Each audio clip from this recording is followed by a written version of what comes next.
ভয়ঙ্কর এই গরমে প্রাণ জুড়াতে এক গ্লাস ঠান্ডা ঘন আর ক্রিমি ড্রিঙ্কের চেয়ে শান্তির আর কি হতে পারে। লাচ্ছি তো অনেকেই বানাতে পারেন, কিন্তু একদম রেস্টুরেন্টের মতো পারফেক্ট স্বাদ আর টেক্সচার ঘরে কিভাবে আনবেন, লাইফ অন এ প্লেটে আপনাদের সবাইকে স্বাগতম। আজকে আমরা নিয়ে এসেছি এমন এক ম্যাঙ্গো লাচ্ছির রেসিপি, যার একটি স্পেশাল সিক্রেট উপাদান লাচ্ছির স্বাদ বাড়িয়ে দেবে বহুগুণ। গ্যারান্টি দিচ্ছি, একবার খেলে বাইরের লাচ্ছির কথা ভুলেই যাবেন।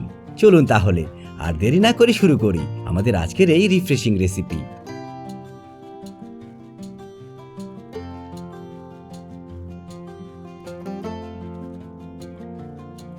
প্রথমে আমরা এই রেসিপিটি তৈরি করার জন্য নিয়ে নিচ্ছি পাকা আম।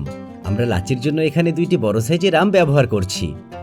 প্রথমে আমগুলো ভালো করে ধুয়ে কাটতে শুরু করব, এবং আমগুলো অবশ্যই ছোট ছোট কিউব আকারে কেটে নিতে হবে। ভিডিওতে দেখানো নিয়ম অনুসারে কেটে নিলে আপনাদের প্রসেসটা আরো সহজ হয়ে যাবে। তার সাথে আপনারা যদি আমগুলো কিছুক্ষণ ফ্রিজারে রেখে একটু ঠান্ডা করে নেন, তাহলে রেজাল্টটা আরো ভালো আসবে। আমের এক্সাক্ট পরিমাণটা জানতে চাইলে আমরা পাকা আমগুলো থেকে ঠিক 2 কাপ পরিমাণ আম বের করে নিয়েছি। আমগুলো কেটে নেওয়া হলে এবার একে একে অ্যাড করে নিচ্ছি বাকি উপকরণগুলো। প্রথমে দিয়ে দিচ্ছি টক দই 1.5 কাপ পরিমাণ।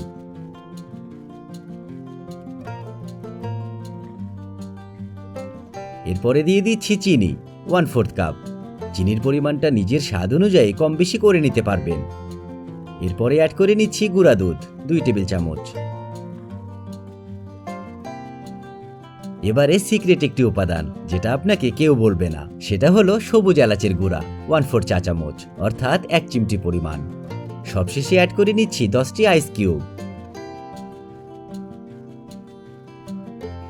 এবার এই সবগুলো উপকরণ নিয়ে ব্লেন্ড করে নিলেই তৈরি হয়ে যাবে একটি অসাধারণ ম্যাঙ্গো লাচ্ছি।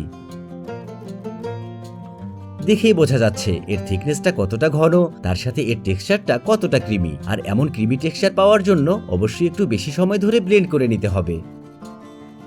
সবশেষে পরিবেশনের জন্য আমরা এখানে ছোট ছোট কিউব করে কাটা আম এবং তার সাথে কিছু পেস্তা বাদাম কুচি ব্যবহার করছি। চাইলে আপনারা এই লাচ্ছিটি আরও আইস কিউবের সাথেও সার্ভ করতে পারবেন, তবে যেহেতু ব্লেন্ড করার সময় আইস কিউব ব্যবহার করা হয়েছে, তাই আলাদা করে আইস কিউব অ্যাড করার কোনো প্রয়োজন হবে না। দেখছেন কতটা সহজেই তৈরি হয়ে গেল এই অসাধারণ ম্যাঙ্গো লাচ্ছি। স্বাদের বিষয় আর কি বলবো, একবার খাবেন তো বারবার খেতে ইচ্ছে করবে।